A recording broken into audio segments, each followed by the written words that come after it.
here's the thing. I've carried a notebook in my purse for as long as I can remember because I always like to doodle and to make things. And now I have this really cool idea of how you can sort of pre-plan out to do some art. So this is the page that we're gonna work on. And you can see it's a journaling page with some writing and some doodling, and it has this beautiful moth image. So one of the things that I figured out is with a little bit of prep, I can put this notebook in my purse, and then wherever I am, I can take some time to build it. So to prep, what we're gonna do is we're simply gonna start with a stencil, and it could be a stencil of anything that you like. And you'll notice that this stencil is significantly larger than my tiny notebook, and it doesn't matter. All I'm gonna do is place it onto the page at, a kind of rakish angle here. And then I'm just gonna use a little bit of painter's tape to hold it down. And this next step is something that I like to do when I'm watching TV or something like that. I just go ahead and I trace out the stencil. And to do that, again, it's not hard. All I'm doing is just butting the pen right up against the edge of the stencil. So, and if you go onto the stencil or anything like that, it doesn't matter. This is incredibly forgiving process. So I'm using a brown pen here. You could use a black pen, a blue pen, a red pen, whatever it is that you want to do. You just want something that has a really fine point, so that it gets right, like see these tiny corners right here? That's the only thing, is something with a really fat point, you're gonna have a little bit of trouble getting in there.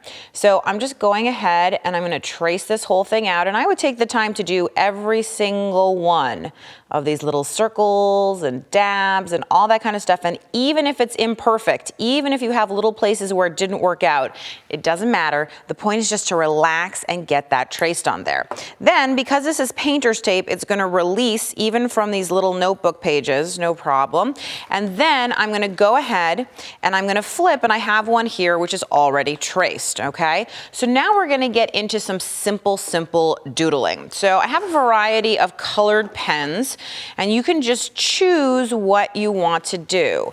I like to work with pigment ink because I tend to drag my hand through stuff, and I find that the pigment ink is just really permanent and easy, and it means that if I drag my hand across it, it's not going everywhere. If you're a person who's a little more careful, which you probably are, then you don't have to worry about that stuff.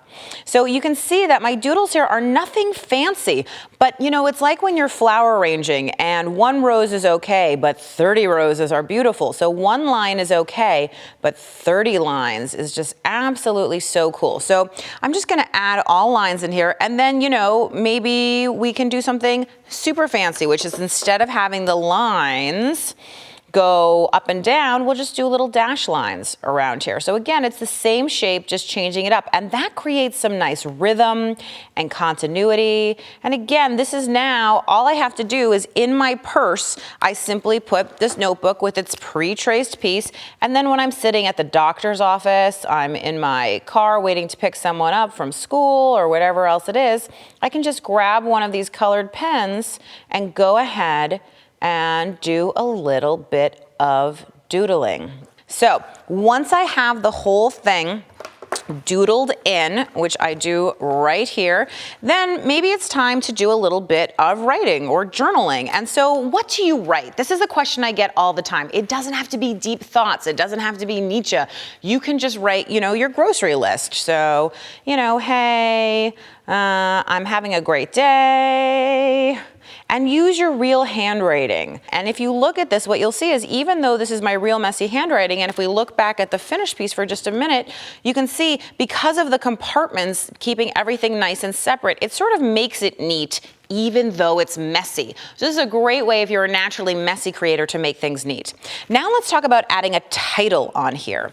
So lettering is one of those things that I think should be really free form and not controlled. So I encourage you not to use a pencil. I encourage you to be brave and let's say hello. So I'm just gonna draw my H, even if it's imperfect, totally fine. Or if it makes you more comfortable, instead of doing a blockout letter like that, let's draw an E.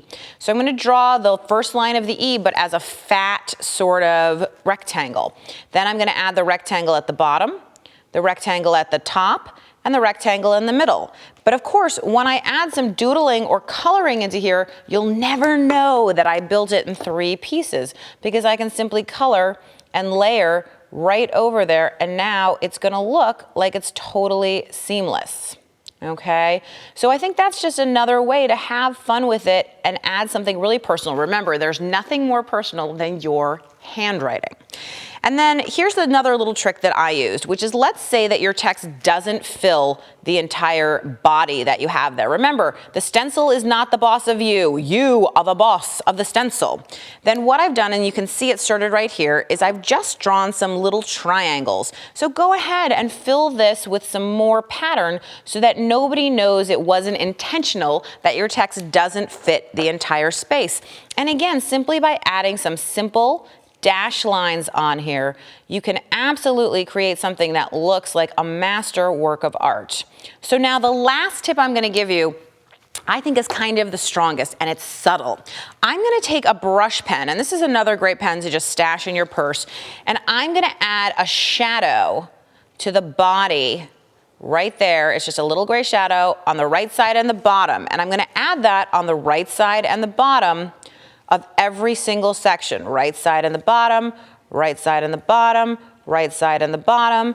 And you just see that you just keep going through. It's like an L on the right side and the bottom of every single piece, no matter how small. And it doesn't have to be perfect. And then if you spend some time, you're like, oh, is this the right or not? It doesn't matter. Just go ahead and add it to the right side and the bottom.